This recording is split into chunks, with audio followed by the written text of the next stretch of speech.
Hello, I am Muchaneta to Napel, and I'm sitting with Hana today, who was happy that you were able to make time for us to sit on the sofa. I'm super happy to be invited. Thank you for that. But before we begin, Hana, do you mind introducing yourself so everybody knows who you are and what it is that you do? Of course. So my name is Hana Fořtová, and I'm the Commercial Director of NIL Textile. And in very shortcut, what we do is providing fully circular solutions for mostly fashion brands all over Europe. Just before we begin and we dive in a little bit, I want to kind of get your definition of circular. What is that word? Just so the audience can understand it, and then they can kind of get a grasp of some of the knowledge that you'll be sharing with us today. That's an excellent question, and thank you for asking it, because just like sustainability, that's really hard to define. Circularity is the new word that sort of like popped up, and it means something a bit different to like everybody, right? And ourselves, we really take it in the most militant form, but you can look at, I don't know, secondhand, you can look at resale, you can look at repairs, you can look at just like preventing waste and call it circularity. What we do though is that we're trying to really like prevent the waste whatsoever and close the loop. So what we do is that we develop fabrics with respect to the circular design. Then we produce garments for most of our customers, also with respect to the circular design. And then we would be only a manufacturer still, but we are also providing a recollection system and recycling for the brands that we produce for. And that sort of allows them to take the responsibility for the end of the life cycle of their products, so they don't become a waste. Because if you are having a sustainable brand, sustainable clothing, if you have like premium clothing, if you have fast fashion clothing, the one thing that they all have in common, even though one sustainable fashion obviously is better than fast fashion, but then what they have in common is that all of those garments eventually end up as a waste. So we are trying to close the loop, keep the materials in the circle or in the loop, and prevent the waste whatsoever. Because the product of the recycling, we then like use it, create new yarns, new fabrics, and sort of are able to keep the materials in the loop infinitely. It sounds to me that like you're turning waste into an asset. Indeed, indeed. And to us, what our definition of circularity is in that, as I said, the most militant form, not just sort of delaying the moment when the garment becomes waste by repair, resale, like all the other initiatives. Even though, don't get me wrong, all of those initiatives are great, amazing, but the waste is still there at the end. So for us, it's really like taking the material as a resource and like trying to keep it in the loop as long as possible, best case infinitely. I think what you said was quite, I don't know, it impacted me when you just said it, was delaying the inevitable. Yeah, indeed, indeed. You know, because a lot of the solutions today, yes, they are baby steps towards something better, but in a way, they are delaying the inevitable. That textiles might end up in a landfill somewhere. Yes, yes. And I mean, like, you know, right now we have 10,000 pieces of garments ending up landfilled or incinerated every second. So only since we started this little talk, we wouldn't be able to, like, you know, read the number because it's just so exponentially growing. Every second, did you every just say? Every second. We've been talking for what, like? Yeah, let's not count seconds? maybe. Let's not count maybe. Give or take a second? Yeah, so wow. it's definitely like a huge waste of like not only natural resources but even the human resources that went like, you know, into the work that's not really very wise use of all that, right? And we have a closed loops or getting to having closed loops for I don't know, packaging, plastic packaging, right? Being able to like, you know, recycle. We have recycled bottles all over the place.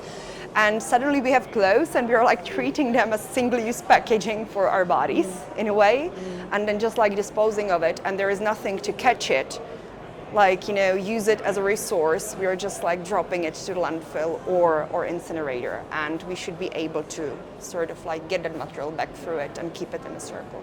So we don't have to like grow new cotton, like, you know, use that new, like, you know, crude oil or virgin oil for creating new and new garments. It would really help ease up the situation, pressure and impacts of the textile industry, because it's one of the most like resource intensive industries that we have, I think the fourth most intensive after housing, after transportation, and then you have textiles, and nobody was really doing that much about it until now. Yeah. So would you agree that when it comes to us doing better, I don't like to use the word sustainability so easily because I think it's not attainable right now as easy as we would like it to be, but doing better is. You can always do better, right?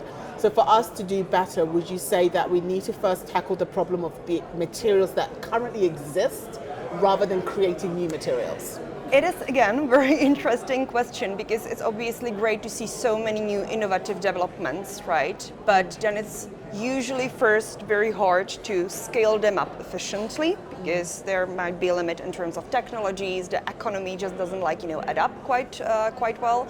Plus, you still usually can't really recycle them. You can maybe compost them, but then again, composting is that the material disappears. It's not there as a resource to sort of be kept in a loop in a way. It doesn't really become circular. Right. You get rid of it. Indeed, yes.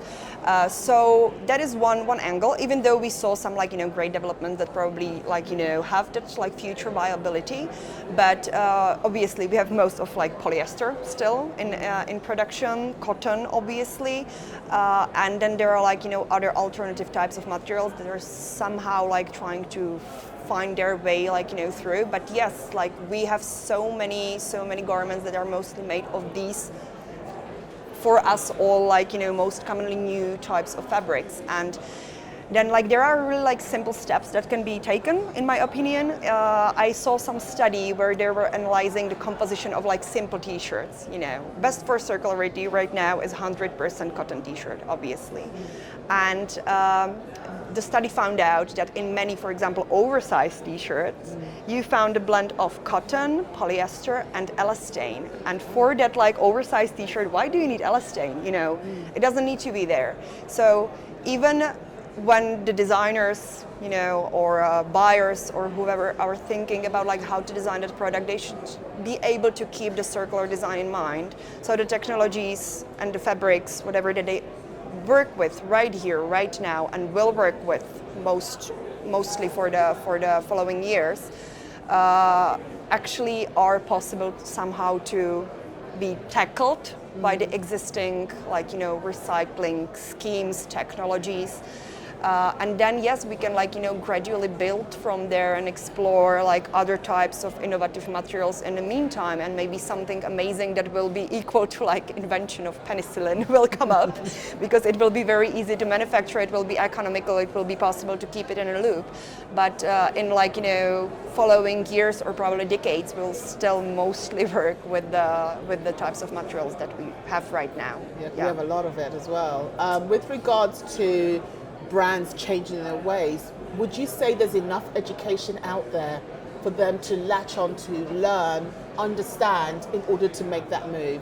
Because I feel like sometimes if you ask someone to walk into a dark room without knowing what's in that room, the chances are they're not going to walk into it. Indeed. But if you tell them to walk into the room and the light is on and they can see and they can understand and they know what's ahead of them, they are more likely to walk into the room. Right now, I feel like brands have been told to walk into a dark room with no idea of what they're going to face. Yeah. So how do you educate your clients, your customers, to ensure they understand what you're trying to do, how you're helping them, and the process itself? Yes. So we actually launched a sourcing service ourselves. It is sort of advisory, I want to say, a body that we have, and it's open there for anyone. Because the brands are coming and they say, look, this is the collection, this is how I want it to look like. And we stop them right there and go through every single product and trying to explain to them what needs to be done for this specific type of product to actually have a chance to be ever recycled, best with our existing loop that we have for them to offer. And they are quite frequently what? So if I have blend of cotton and elastane, it's impossible to recycle it? And we're yes, this is it, So we are trying to work with them when they are still in that ideation phase, make them understand the basic rules of the circular design and what are the small adjustments adjustments and changes that they can done when planning their collection to actually have something that is a tiny bit better and has a bigger chance to actually not end up as waste while still perform well, still look good, right? And in general, we found it very helpful, and the customers found it very helpful when somebody navigates them from the beginning when they are planning. And in general, I think there are so many initiatives, there are so many consulting companies, there are so many resources that are available out there that is possible to explore. Plus, I think especially the bigger brands right now already have to understand that the pressure is on and that the regulations are coming, even though if they're like coming a bit delayed or not as sharp as they seem to be initially. But they need to educate and understand and sort of have that like critical thinking. Again, I would maybe compare it to when the brands are choosing or selecting what type of packaging are they going to use. And everywhere you can read, paper is like, environmentally friendly, and consumer perceives the paper as the most sustainable material. So the brands go and they are like, we want like paper bags for our garments because it's the best material. But if they research a bit more, they would find out that from the point of life cycle assessment, recycled plastic, standard recycled plastic poly bag that are very well recyclable have much lower impact than said paper, for example. So it's not about just like listening to trends and what the consumers are asking, but really doing that research, a bit of an analysis before making the decision. And the second, I'm going to call it advice right now, but it's really not trying to, as you said, trying to change everything at once, but start from the section, certain types of garments or certain stream, and really getting a bit more deep on it and gradually plan the strategy and implement it into the sourcing, into the internal guidelines, into I don't know what, to actually start to gradually get circularity and more sustainable approaches into the brand's DNA and having everyone in the company really understand it. So everybody is a sustainability and circularity champion. Doesn't matter if it's CEO or if it's the buyer or if it's even secretary or back office. So taking a huge step at once is scary. It's the dark room. But once you sort of cut it out into small pieces, and if you're not able to do so or have the capacity or just don't know where to start, just go ahead and approach professionals that really have the track record that you trust and are able to guide you through that. I personally think that you are the light. I think if they enter the dark room, you switch it on. And then you talk them through it, and then they understand it, and it's not so scary, right? And I think it's also very important for any company or business to do their due diligence. You cannot rely just on what's trendy in that moment, which is something fashion does. If I don't know, if doing VR is trendy, they're all gonna do VR. Indeed. And if blockchain becomes trendy, they're all gonna do blockchain, but they're not gonna understand what blockchain is. How to implement it long term. Does it even give benefits to their company? Because not every innovation works for you. Indeed, and it can be a huge risk in terms of economy, in terms of reputation, everything. You just get blinded by the trend, and really are not following the directions that are important and safe and make sense for you as a brand. And what you actually mentioned, I think that another great example of this happening was with bio-based bioplastics packaging. Everybody was let's do it. It is compostable. Everybody was switching from conventional plastics into bio-based, and then they only started to find out, okay, we can't actually recycle it anywhere. It actually doesn't decompose, and the claims behind the brands that are supplying this packaging are not always true, and etc. So everybody implemented this type of packaging, and they invested a lot of money in it, and suddenly they were oh, this is a huge F up, and this is a great case actually for this, I think, that you're going with the trend and not really doing the due diligence and exploring. And also it takes away the trust. Brands stop trusting innovation because they feel it's a waste of money.